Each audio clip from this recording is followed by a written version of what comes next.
to start, I want to invite you to meet our two wonderful guests. Maybe you've heard them speak in the past. First, Sarah. Sarah, can you introduce yourself? Yeah. Hi, everyone. Really excited to be here. A topic near and dear to my heart. I have been in and out of banking my entire life. Probably spent about half my career at big banks, and then had a stint as an entrepreneur as well. Worked in mining, not-for-profits, consulted myself, ran my own startup for a year where I got yelled at a VC by every single day. And then I ended up back at the bank. And so I'm currently running a data science team at Scotiabank. And I don't have any major regrets yet, but we can talk about the minor ones a little bit later. Nicolás, can you introduce yourself? Yeah, of course. Thank you for this opportunity to be here with you, with Sarah. Thank you to Tina, to Amy for the organization. So I'm Nicolás Venegas. I'm technical lead of advanced analytics in LATAM Airlines. LATAM is the biggest airline in South America. I'm leading the team with its mission is to put data products based on advanced analytics into production, generating a lot of impact for our company. Doesn't matter how many models do we have, only matters how much we are generating with those data products. So our team is really focused on value generation. Fantastic. So when we got together, and we will talk about some of the successes first that both Sarah and Nicolás have. I have a great deal of respect for them. Both very opinionated, both have a lot of experience, and both aren't afraid to really call things the way they are. And that's why I thought this would be really fun. Now, Sarah had mentioned, what are some of the things that we could discuss? And you came up with data and sort of AI in this world that we live in fails. Maybe you could talk about why this was chosen, why you think this is important. Well, I think when I was starting to get to know Nicolás for this talk, and we just started swapping stories of like experiences we had, and they all started to revolve around similar themes. But I think most importantly, and like every time you go to a conference, we spend the whole time talking about, look at my success story. I have made this many hundreds of millions of dollars, or I have saved this many hundreds of million dollars, or I have done this, or I found that. And the reality is there's so much failure that happens along the way, and I'd love to collect stories. Some of them happen to me, some of them I just hear through the grapevine or friends, and I'm just like, why don't we talk about and celebrate some of the failures? Because only through that do we actually have our greatest successes in the end, and we start to learn and evolve. Plus, it's also just way more fun to talk about where we screwed up. Thank you, Sarah. I'm going to just give a quick intro because I haven't really shared this story, but the way in which I got involved in ML and AI was back in 2015, 2016. I had been working with a friend. We were doing dev consulting, and he had a background in data science, more reinforcement learning, and had a master's from U of T. Now we had got, this thing is happening, data science, and these unicorns that everybody's looking for, and this is pre-pan-Canadian artificial intelligence strategy. The money hadn't been invested in Canada. And we said, okay, let's start to help companies. And we went out and, oh yeah, we're really interested in data science. How can we help you? What you guys are these data scientists we're looking for, and so on and so forth. So they were interested, and it was great. And we thought, okay, we're starting to make some traction. Now we went back to the data science team, and we said, okay, they're asking, what can we do for them? And then the data scientists responded with, well, we need to see their data before we can figure out what we could do for them. And the companies were like, well, we're obviously not going to give you our data. So it was so early. In 2016, I mean, you didn't have ML engineers, you didn't have DevOps married with data science, you didn't have any of this stuff. So it was so early stages. We were so far off, and we were a small group of researchers, not even researchers, I mean U of T grads.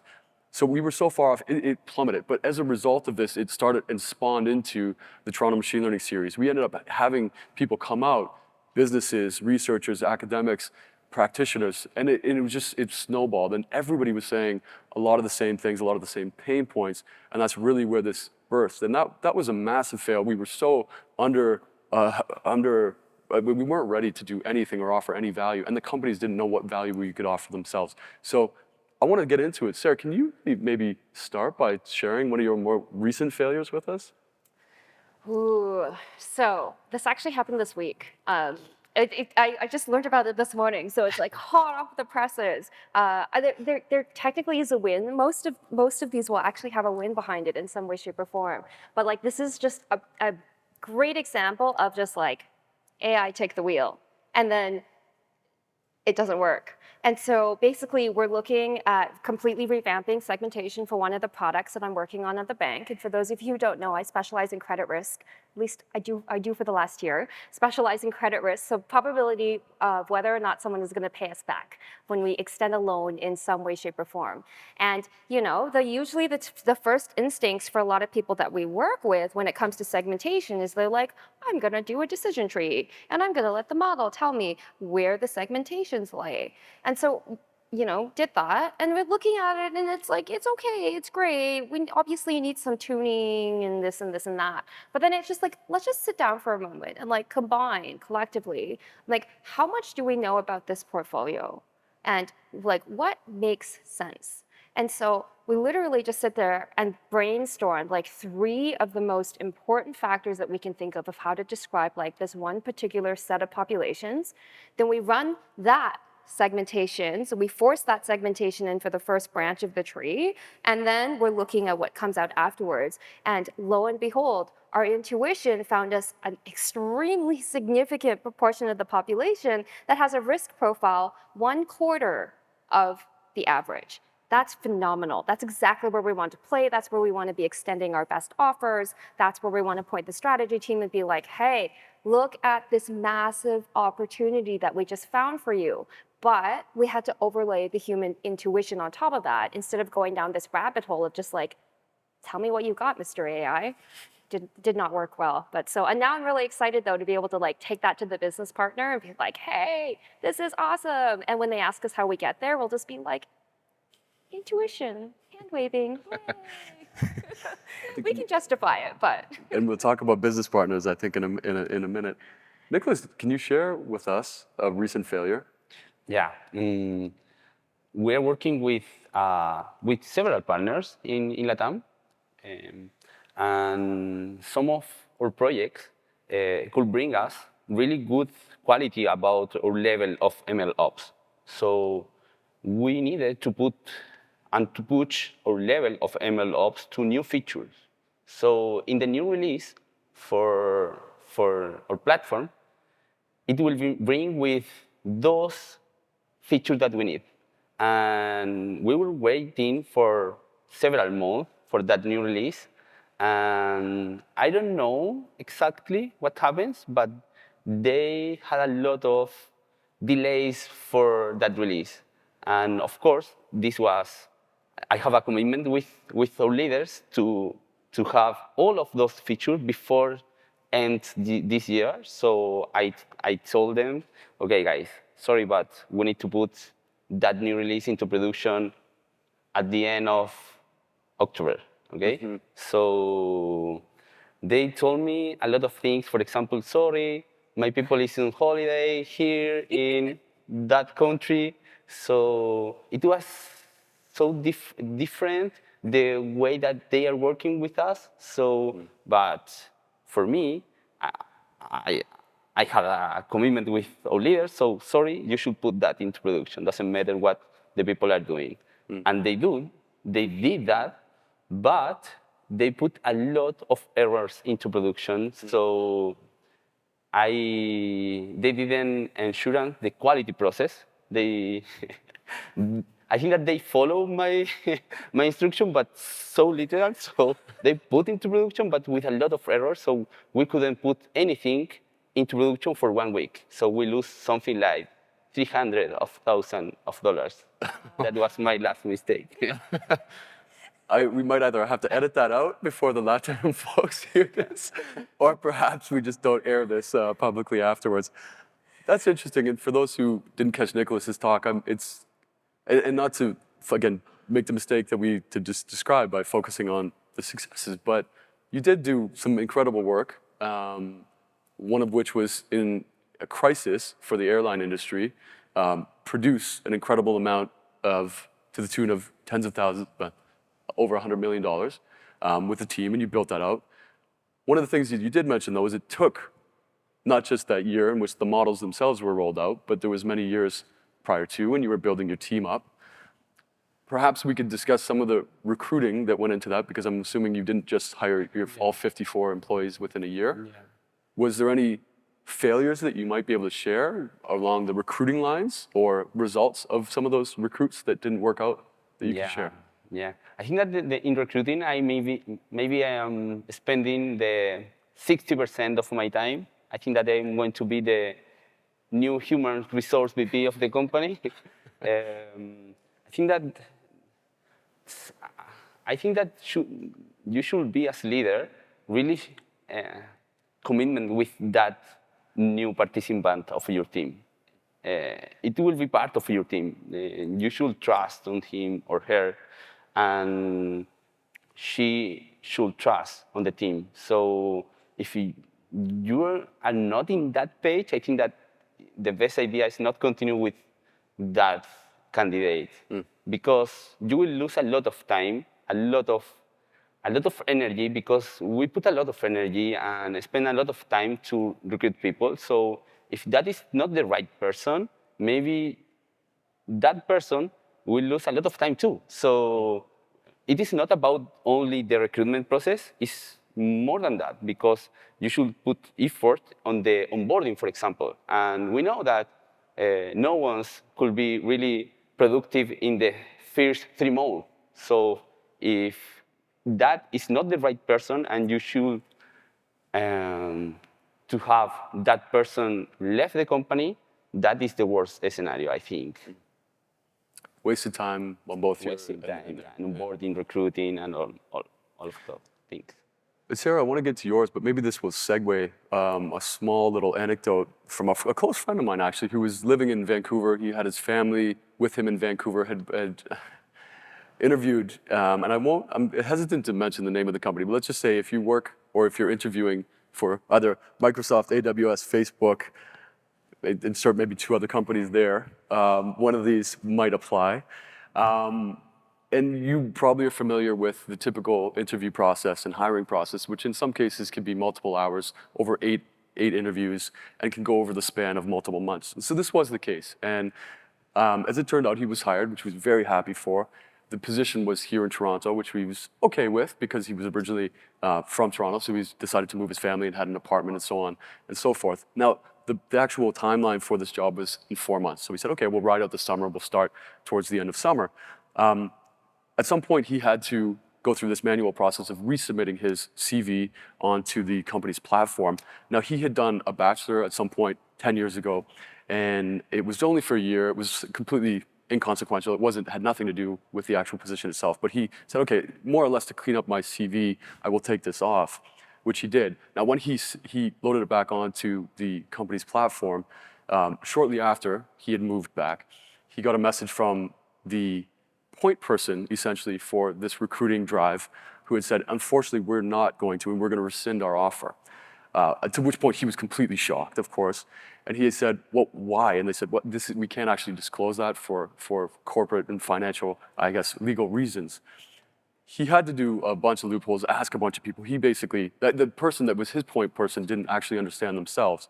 As it turned out, he had adjusted the year of that one bachelor, and he took it off the CV, and it had flagged as security. Not only was he not able to work for Microsoft, and they rescinded his offer, but I think I just said the name. Edit. I don't know. Yeah, sorry. Not only, but there's subsidiary of companies under that umbrella as well. So it was a huge disappointment. He was really obviously disappointed. It had disrupted his whole family. Now, we know that a lot of these companies can have the privilege of interviewing 8 times over for multiple hours. It's something that other companies can't do. Sarah, what is the fine point with that? Because I know you've interviewed a lot of people. You've been in interviews. Yeah. What does the traditional company do? What's that sweet spot? And maybe if you could share any thoughts or failures on that. Yeah, so early on in my bank tour, usually when you're in banking, you just tour your way through all of the banks. What had happened was, I'm sure some of you have heard of this program called SAS, right? I actually don't even remember what it sounds like. But you usually associate it with big old traditional banks.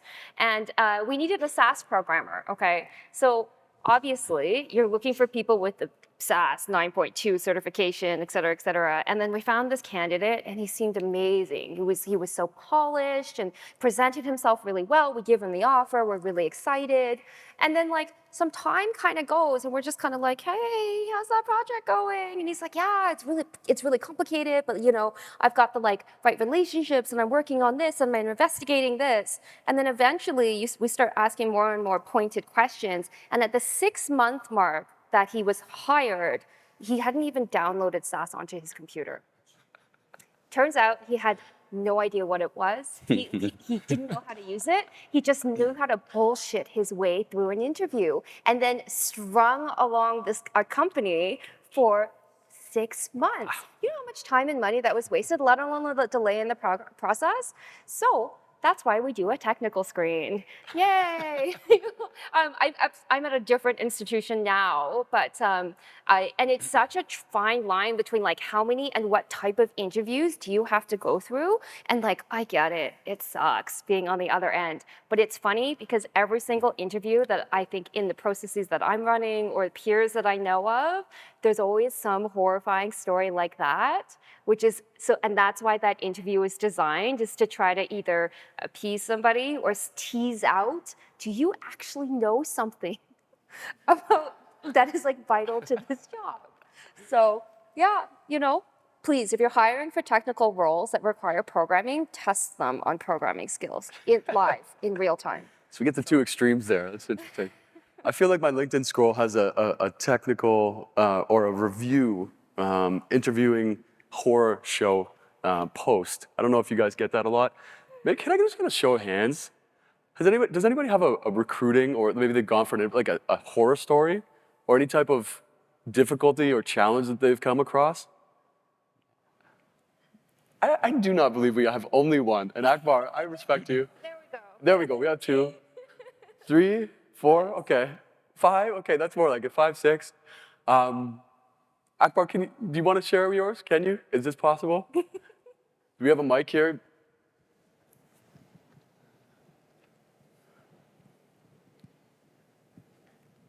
Well, some of it maybe. Like, for example, with the onset of COVID, we've seen few cases where, you know, candidate doing the interview is not someone who would show up on the first day because you do it over Zoom, right, for example. So that's the thing now. That's a real thing? That's actually a thing that That's happens? the thing now. So Wow. you do your background checks. And you're not talking about just like a minor, like a new hair job or something, right? No, like it's completely different people. Yeah. Does the candidate in this case Nice. take any in consideration over what might happen after that 45-minute interview, or is this just a short-term gain? I don't know. Like, I guess given the fact that it is a thing, or like, for example, if you have multiple rounds, like different people show up, Yes. Okay. right? So I don't know. Like, I guess maybe it works at big companies. Okay. So it might be like a game show theory where it's just like calling a friend for this question or this round of the interview I might not have a good, strong answer for. Oh, that's phenomenal. Does Yeah. that mean you get to hire all 6 of them for the same price? Like they have to share the one salary? Yeah, I just want to comment that it did happen. Like people interviewed and show up like a different person. So what I do now is like I take a screenshot of everyone I met. Could you put it? I can't hear. I'm sorry. Yeah, so like it happened to me as well. So what I'm doing now in my interviews, I take a snapshot, like screenshot of the face. Okay, so I can attach the name with the person, with the look, with his profile, make sure it's the right guy. So yeah, it did happen. And another time, often, a couple of times, I see people on a video chat for interview where the audio and the video feed doesn't sync at all. Like you see seconds of delay. And the most ridiculous time, I even see the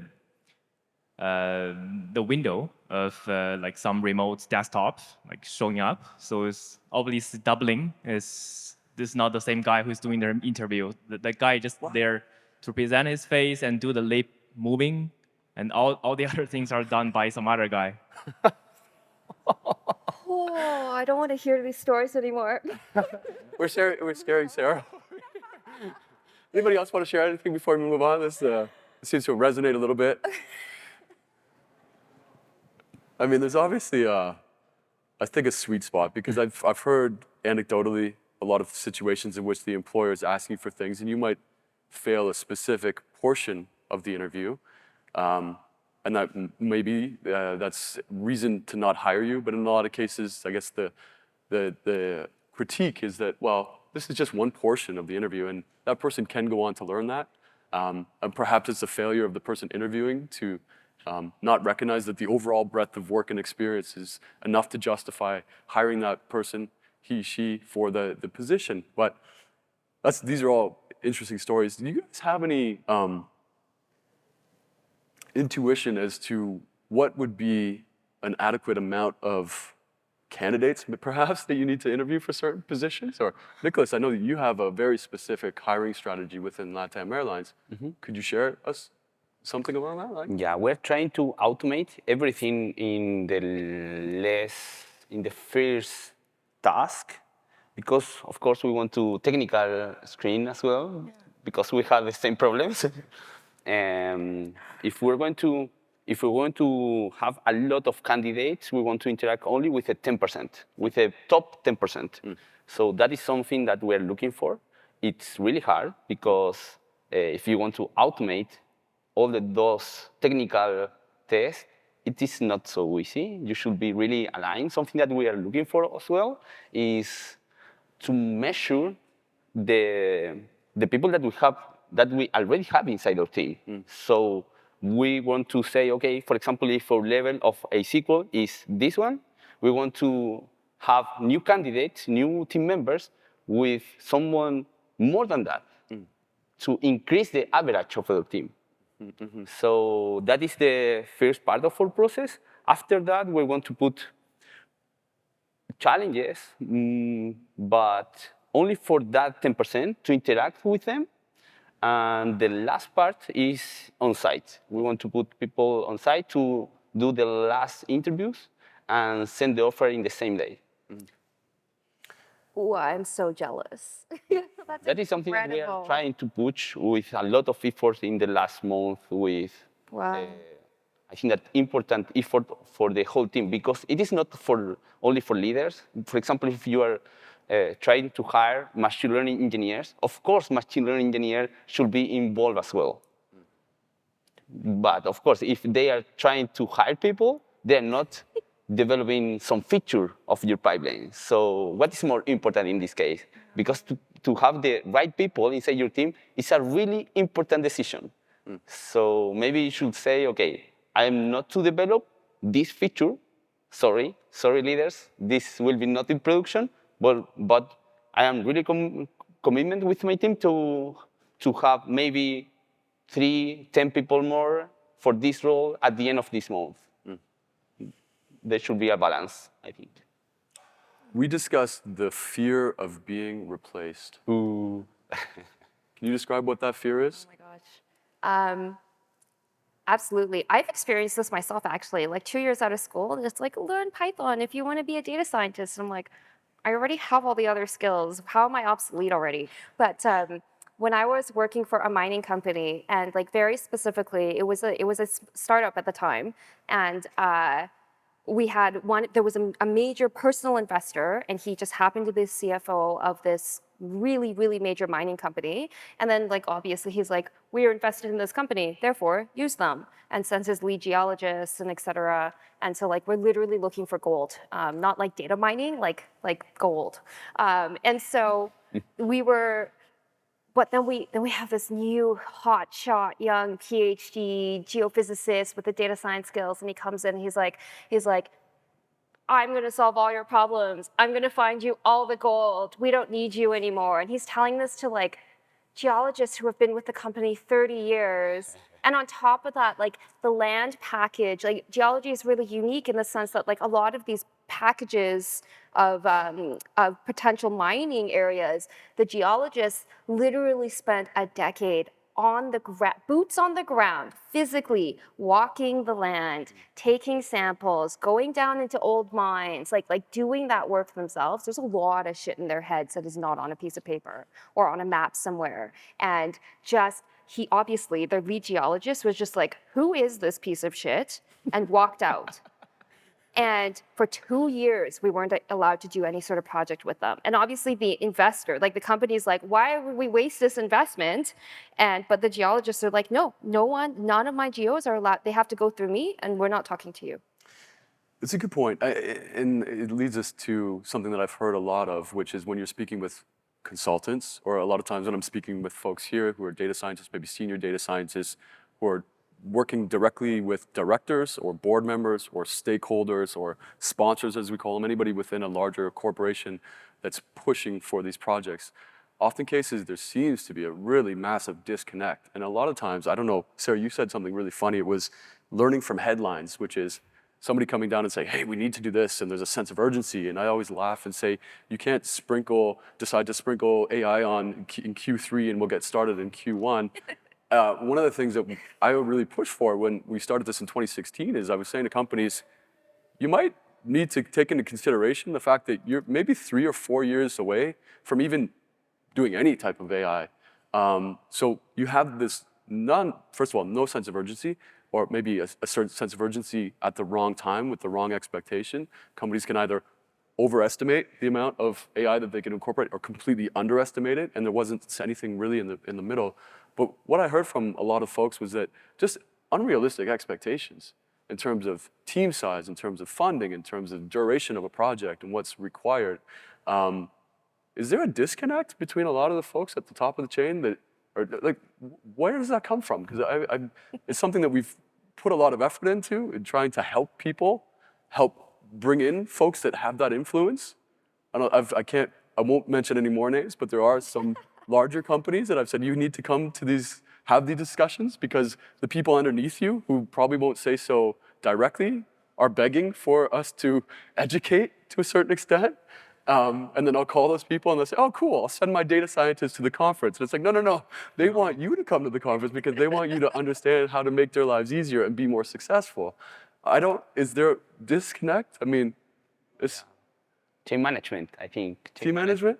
Chain management is one of the most important things if you want to achieve something with other people, like business areas for us, because, for example, I work in a legacy company, so LATAM Airlines has 93 years old. There are a lot of people that are working in the same role on the lane with aircraft for 30 years. They're really specialized. So yeah, I think that you should put a lot of care on the chain management, how to communicate with them in a really appropriate way, because they should trust on your solution. It's for them. It is not for data scientists. You mentioned, Nicolás, a fail when we were kind of discussing off with somebody that you hired who didn't last, and it was something you were candid about. You said this is a huge failure because we left talent, let them walk out the door. What was the fail, actually? What was the disconnect there? To hire people, I think that is really important. For a leader, I think that the most important thing is a team itself. So if you invest and spend a lot of time trying to grow those person and you lose them, that is the worst thing, from my perspective. So I think that something that we could improve a lot is to be really connected with all of them, to know what they want, what they really want, and to align what they really want with the challenges of the company. That is the mission for the leaders, I think. So if you know that they want, for example, I don't know, maybe learn about computer vision. Okay, I'm going to create something about computer vision to have that person really concentrate and motivate with his work. Sarah, do you think that there's a disconnect? Huge. I spent 2 years at a company with the board and the CEO. Every time there'd be some sort of like breakthrough, it'd be like, DeepMind won a StarCraft tournament. They'd like send it to me and like drop by my office and they'll be like, see, Sarah, you can use this to predict the stock market. And 2 years of this, anything that ever happened, any sort of breakthrough, and I'd just be like, if I could use this to predict the stock market, you think I would be working for you? Like, let's be serious here. And I tried so many different ways and methods of like explaining to them why the stock market is not a solvable problem in that case. And then they would just kind of nod and be like, yeah, okay, you're right. And then again, another headline comes through and it would just get automatically forwarded to me with the like, how about this one? It's like, you clearly didn't take away anything I have ever said to you. And so, and eventually it was just like, great, find someone who can. Like, I'll walk away. I don't care. I think that's comes to setting the culture, and perhaps I think you do this really well at LATAM Airlines. It's layering the tiers of employees under the banner and the ML projects that you have. Another mention, something that you mentioned was keeping them motivated. So when somebody's boots on the ground doing a lot of the data work, isn't it important to have an end result? Like have it tied to, in this case, a business outcome, which I think you do really well, so that they understand that this isn't just work for the sake of work, or data crunching for the sake of data crunching, or modeling for the sake of modeling crunching. A lot of that effort's going to be contributed towards something concrete, and we're all aligned on what that concrete, tangible result is. Yeah. In LATAM, we really follow the outcomes. I think that it's really important to be aligned with a company like us, that we are more than 30,000 of people. So something that I think that is easy for us is everyone inside the company speak the same language in terms of value, but means dollars. So this is easy for us to be aligned, because we can say, okay, if we lose, I don't know, maybe some flights will be delayed, we're going to lose $3,000. So I think that in this case, we have that methodology to have different companies, because LATAM is a really different companies working together in different countries with different culture. I think that you should follow a strategy to have everyone in the same page. So in this case, I think that this is working for us, of course, because we are in a crisis, and a financial crisis for the COVID, because in financial terms, it is critical for, I think that for industry like airlines and tourism, for example. So I think that in this case, we should put care on this kind of conversation, outcomes in financial terms. Is that easy? I mean, sometimes you get, I think with some of the research institutions, what we've seen is that there's not a clear-cut, logical application to industry. So as much as research institutions want to say, oh, we're going to hire the best researchers, a lot of times that the money is not meant to pay off. No. It is not an easy task. I think that, for example, how much it costs the experience of our customers. Okay, $1 million for 100 person in Chile, $2 million. What happened with, for example, those KPIs about security? Okay, what happened if we have one big accident with a crash? No, that could be the worst thing for us. But something that we're trying to do in this case is to have just one team to measure and convert those KPIs that in the beginning we don't know how much it costs. So for example, one point of on-time performance, how much it costs. So we're trying to put numbers, financial numbers, over those KPIs. But it's not an easy task. I think that we are trying to communicate with the best people in the world to do this. I have a really good culture one. I just learned about this one coming into this. And so a friend was telling me that he's consulting for a buddy, and his buddy's company has experienced horrible attrition, like lost half the team in a year, and he's like trying to understand how to improve it. And so he was looking at the company values, and he asked him, like, how did you come up with these things? And he's like, oh, I observe things that I don't like on a day-to-day, and I write the opposite, and that becomes our culture. And like literally, I saw the screenshot. One of them is speed, speed, speed. That's it. It's great, amazing, and it's just like, well, no wonder. There's clearly a disconnect with like your expectations and what is happening on the day to day. And I think we've also talked about how like a single person can make the difference between two different types of cultures. And it's going to be different team to team to team. And I don't think companies and people, like, we don't realize that and realize that our culture has to change and be flexible with the talent and the people that we're working with and our stakeholders and our consumers and the AI news readers. I want to drill down. That's really interesting that you said that. Can you repeat that last portion? The talent has to change, or the culture has to change. To fit your existing team. And it can be a single person that wants to come in, like, tries to take everyone skating every other week, that like, it becomes a part of your culture and it changes versus like, or like a heads down, people keep to themselves, et cetera. And it's not to say that there's actually, I was going to say that there's no bad culture. That's a lie. There's lots of bad cultures out there. Elon Musk is probably a really great example of what not to do in a lot of different instances right now.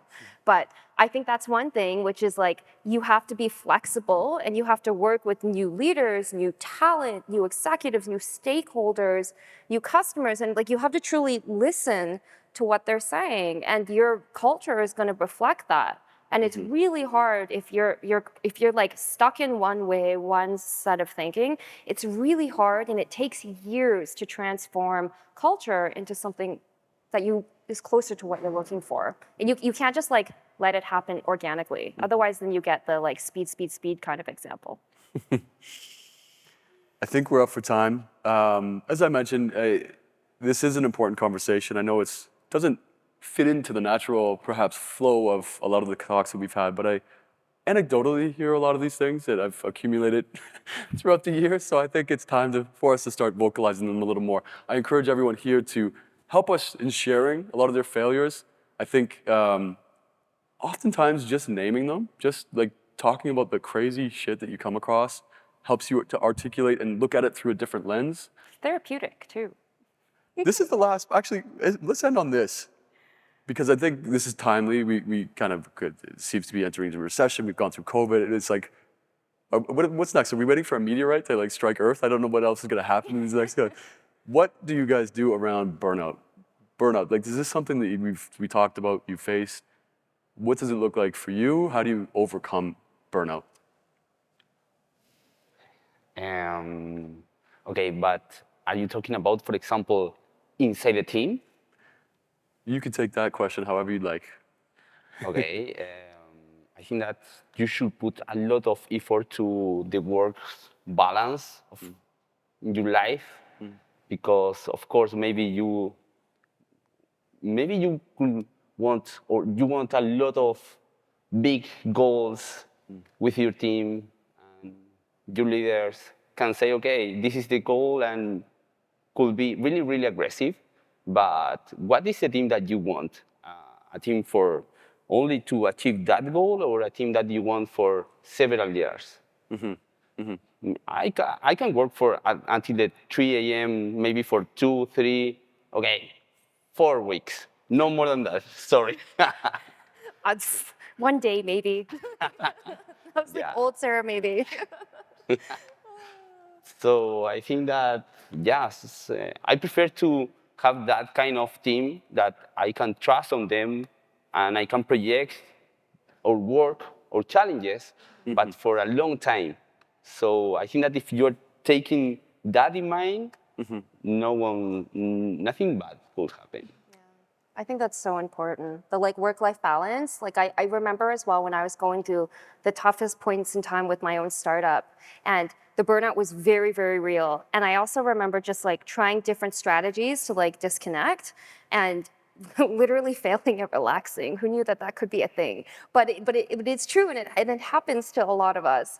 And I just remember as well just being like, someone's pestering me. I'm like, you gotta eat. And I'm like, okay. So I'm like eating in front of the computer, like answering emails. There's like a movie playing in the background, and I'm like trying to do like 6 things at once. And then you're just exhausted afterwards, and you don't feel like you've like refreshed yourself at all. So I learned that I actually had to be extremely intentional about relaxing and like removed from work. I picked up running because it was the only thing that I could force myself to be away from my phone for long periods of time and not like not like jump every time it buzzes or like feel the need to respond to things. And like I just realized I had to be really thoughtful, planned, and intentional about that time. And then the people around me had to I had to set the expectation with them that they had to learn to respect that as well, or I was not going to be nowhere near the best that I could be for the company, the job, the project, whatever it was at that point in time.